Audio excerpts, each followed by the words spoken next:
YouTube, what is going on? So I am not dressed for the occasion for this one, so I'm just gonna try to get up a reaction video just to keep my upload streak alive.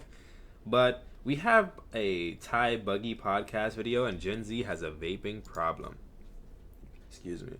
Now I do know some people in the millennial generation who can't stop vaping either. I would just say they need to be medicated, and I don't know why. Are they just stressed or something? I don't know. Anyways, let's go ahead and watch it. Tune in. I'm tired of smoking batteries. And it'd be so hard trying to figure out what do I want for lunch, knowing deep down I just want to vape. I just want my vape for lunch. What?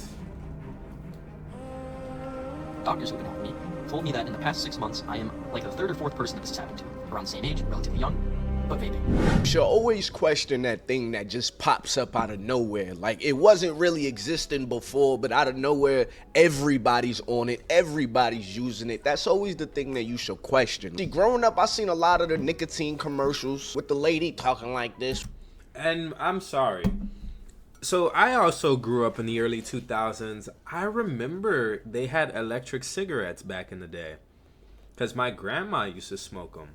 And I gotta say, I was maybe like 5 years old, and they had electric cigarettes. So it's like, is vaping really new? I don't know. Anyways, my bad for throwing that in there. With the hole in the throat. Yeah, I used to see these commercials too. I had my first cigarette when I was 13. When I found out how bad it was, I tried to quit. But I couldn't. They say nicotine isn't addictive.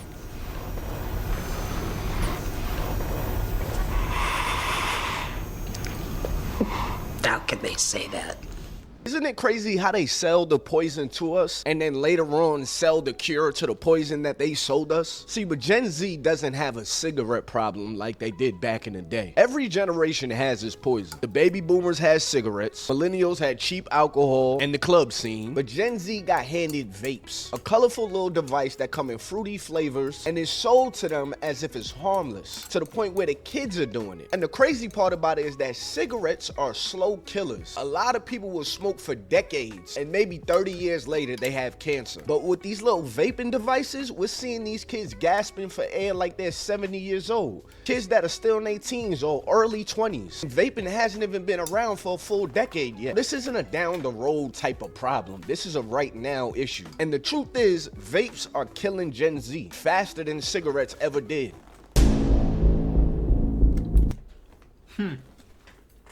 Bro. Hold on, my bad, guys. I'm so sorry to be eating and watching a video. That's so rude. This guy came out of high school, bro. Like, look at his beard and stuff. But you know what? I believe him. I vaped all 4 years in high school, and look, the man is on oxygen, or he has to have a special breathing apparatus. Damn. I am a relatively healthy, young, 24-year-old dude, and my lung collapsed on me last Saturday. I have been vaping and smoking weed for over a decade, and it finally caught up on me, and I have learned my lesson. Wow. Let's do a flashback to last Saturday. I work my 8-hour shift, and my girlfriend comes to pick me up from work. I work at the mall, so we decided to go eat at the food court before we went out later that night. Before we go to the food court, we go to the car so I can hit my pen and hit my vape, and then go get some food. So I'm hitting my vape, and it causes me to cough, which is completely fucking normal, right? But then I immediately start feeling a horrible, horrible searing pain in the back of both of my shoulder blades. So I thought maybe I just coughed really hard and pulled something. That's happened before. So I carry on like normal, and we walk back to the mall. But very rapidly, the pain is just increasing and increasing and increasing to the point where every muscle in my back is tensing up on me. They're seizing up. I feel it wrapping around the front of my ribs to under my chest, and it gets pretty scary. So we walk through the first store we entered, and I find a little cushioned area for sitting, and I proceeded to pass out, full body pass out for like 20 seconds. I eventually came to, the sweatiest I've ever been, the palest I've ever been, even paler than I am now, and my girlfriend weighs significantly less than me. So Hold on. I'm sorry, guys. I gotta get a call real fast. Yeah, hello?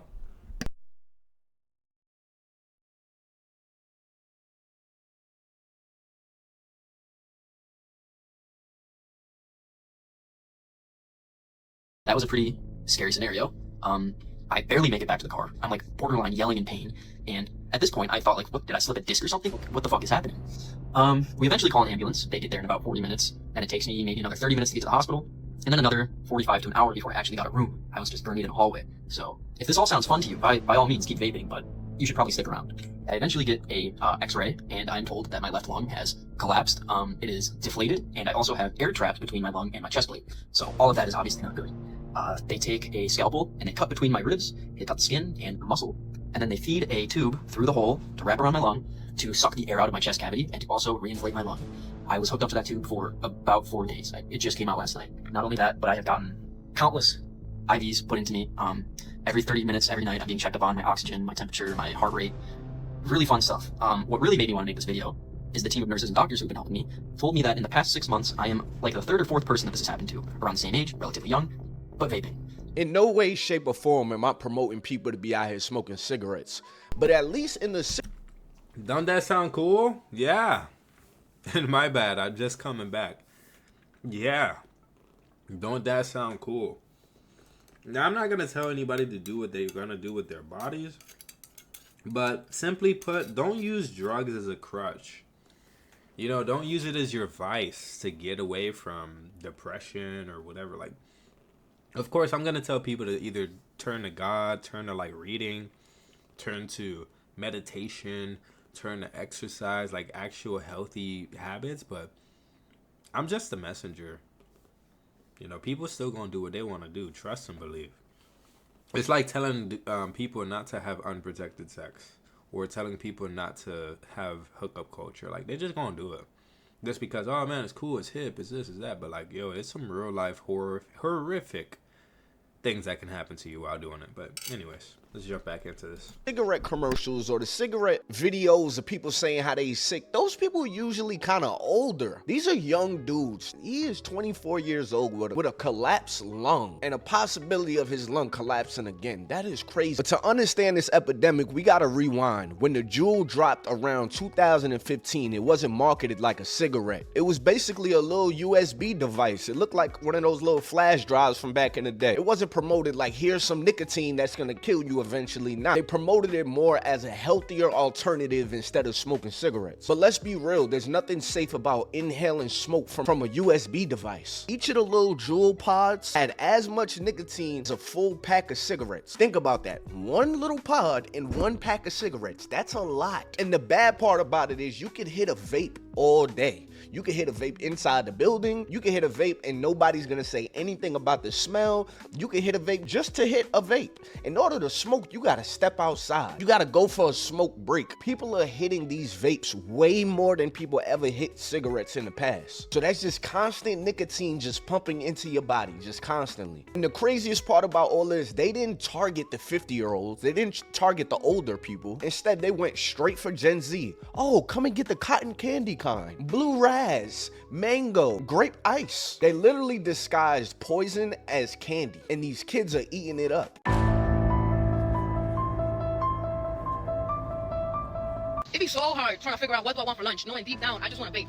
I just want my bake for lunch. That's what I want, and I don't have it on me because I'm trying to be healthy, but that's all I want. I don't want no food. I want to bake for lunch. That's what I want.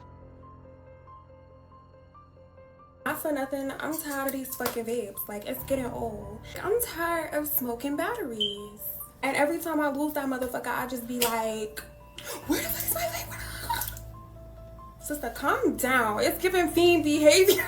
Anybody have any tips for quitting vaping or something? Cause like, I'm tired of this shit. I can't help but to think about the fact that doctors used to say that if you smoke for 30 to 40 years, you might wind up lung cancer. But now we are looking at 16-year-olds, 18-year-olds, 25-year-olds, that their lungs are literally collapsing. Teens are hooked up to ventilators, fighting for their life, all because they're doing something that honestly is just trendy. It's something that everybody else is doing, kind of just like the little Beyblades that we used to play with when we were kids. Like, it's just something that's trendy, so everybody wants to do it. Everybody starts doing it, now you catch yourself addicted to it. It's not something that you gotta meet somebody in the alley to go buy it either. You can walk into a store, and if you're not old enough to walk into the store, you can send somebody else to go get it. Yo, you could grab me one of these real quick. It's not that hard for them to get their hands on these vapes. They also don't understand the effects of these vapes. It just seems like a cool thing to do for the pastime, just like social media. And let me just be clear, the science that I've seen doesn't just say that vaping, it doesn't just irritate your lungs to the point where you're like, ooh, that feels kind of weird. No, the chemicals will permanently scar your lungs. Some of y'all are gonna have to live with reduced breathing for the rest of your life if you keep hitting that little small pink device. And ladies, not that one, the other one. And the addiction to vapes might even be stronger than cigarettes, because it's seeming like y'all cannot stop, because it feels so harmless versus a cigarette. From the moment you hit a cigarette, you know you're doing something that you shouldn't be doing. But with the vapes, because they're fruity, because they just look like a little toy device, it's so accessible. 2,000 hits in one device. You'll be addicted to it before you even notice. Vaping is not as harmful as cigarettes on paper, but because the odor is not as offensive, it's easier to hide.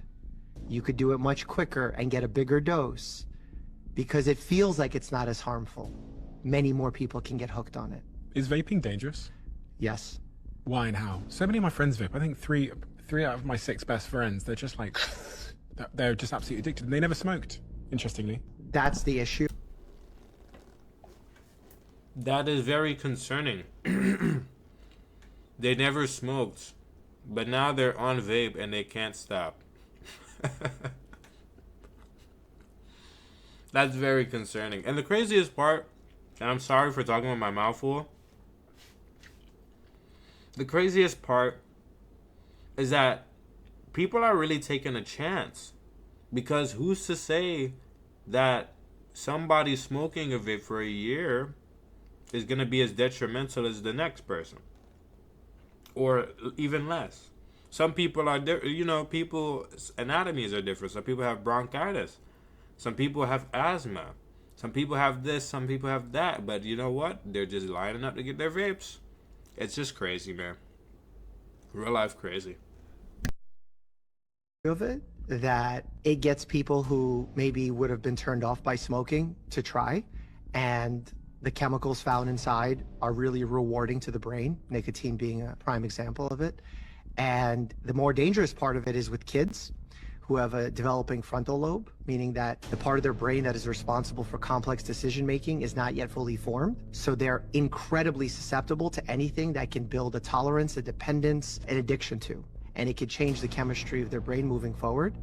So we don't want to make it easier for them to start smoking. Vaping should be used as a tool, as a way of getting you off of cigarettes, not as a way of introducing you to cigarettes or nicotine at all. Is it dangerous for adults as well?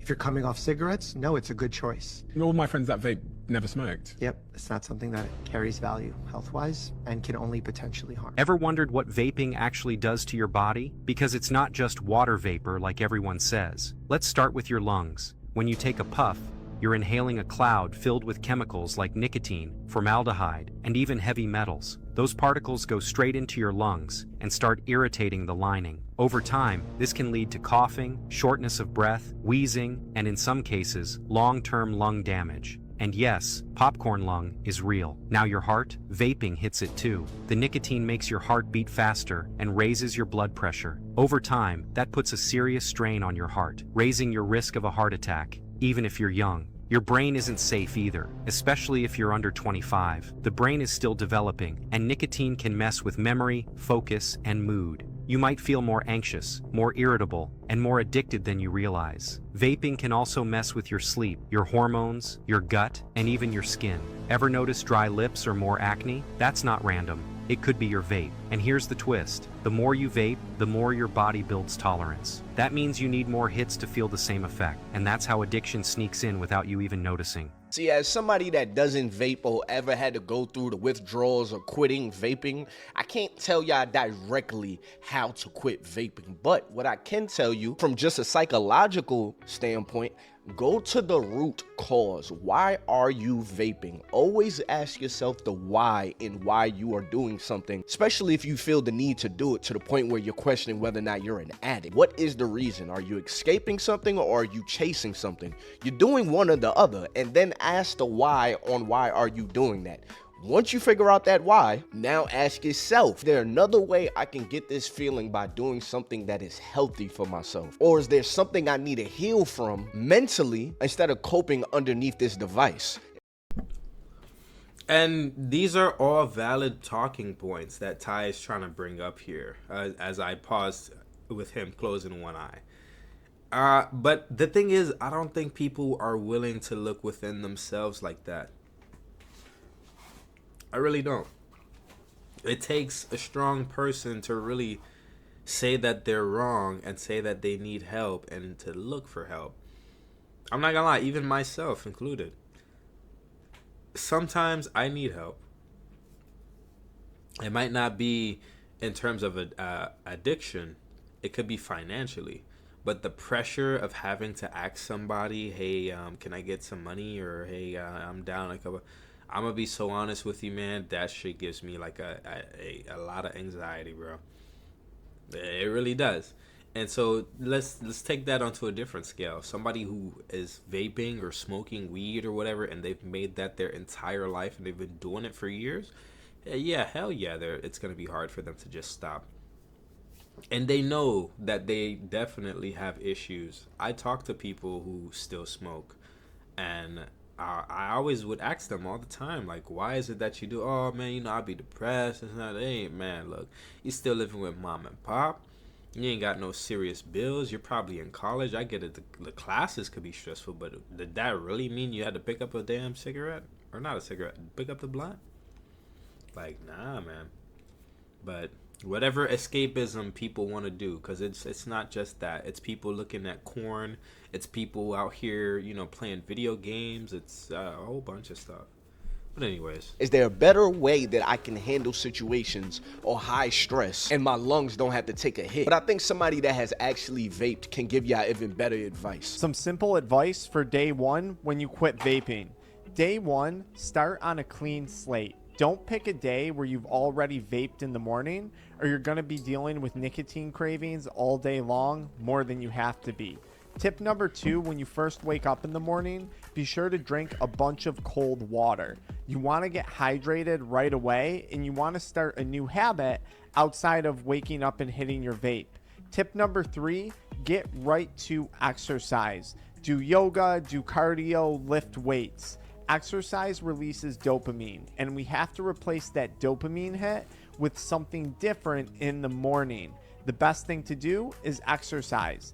Tip number 3, after you work out, focus on eating protein and fruit.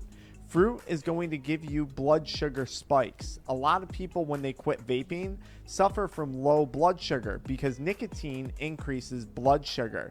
By eating fruit, you spike your blood sugar and you help to fight the fatigue and the brain fog that are going to be likely withdrawal symptoms of quitting vaping. Tip number 4, as the day goes on, immediately begin getting busy. This can be cleaning your house, cleaning your room, cleaning your car, or going to work. But find an activity and dive into it all day long. Tip number 5, try and avoid taking a nap. A lot of people suffer from insomnia in the first few days when they quit, and napping is only going to make that insomnia worse. The first 3 days when you quit vaping, we want to try everything you can to wear yourself down so you get a good night's sleep. Tip number 6, don't eat a big dinner in the first few days of quitting. If you shove your pie hole full of food, chances are that's going to lead to a higher increase of constipation, feeling of fullness, and a potential reason to wind up relapsing. Tip number 7, before bed, take a shower. This could be a hot shower or a cold shower, but do something to help you relax. Tip number 8, when the nighttime rolls around on day 1 and you've accomplished all these things throughout the day and your brain is telling you you deserve a reward, you deserve nicotine, dive right into a new hobby. This can be reading a book, it can be making music, it can be coloring. For me, it turned into editing TikTok videos and YouTube videos. But find a new hobby, something that you can do during the evening hours, and train your brain to crave partaking in that hobby versus partaking in a hit of nicotine. Bonus tip, quit on a day where you didn't consume alcohol the day before.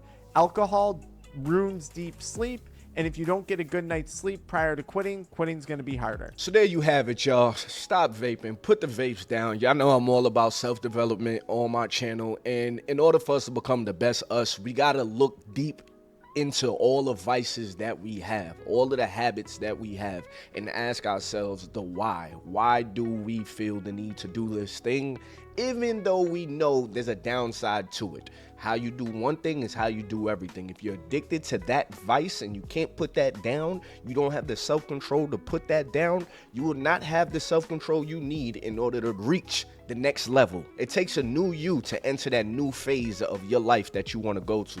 So anyways, y'all, I'm actually fighting COVID-19 right now, me, my wife, and my son now.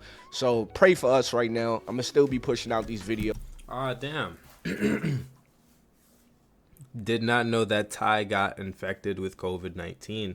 Now, I'm going to be honest, there is some kind of sickness bug that's been going around. My mother told me that she was feeling a bit ill, and, you know, it affected the entire house. After that, it got my little sister, and then likewise, I got sick. But I don't want to think that it's COVID, only because the only thing that I can really say actually happened is I had a cough and my nose was dry. But it all went away, and now, like, you know, every now and then I'll probably cough, but it's because, in all honesty, I need to de-dust my room.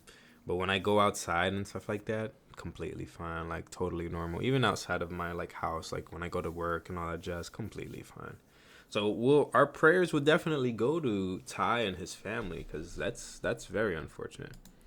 But that is the point of this video, guys. I wanted to just talk about that. Also, this David situation, geez Louise, I would do a video on it, but I don't know. I gotta get my face with that one though. But yeah, hopefully you guys enjoyed. Like, share, subscribe, and I'll see y'all in the next one. Thanks for tuning in. Peace.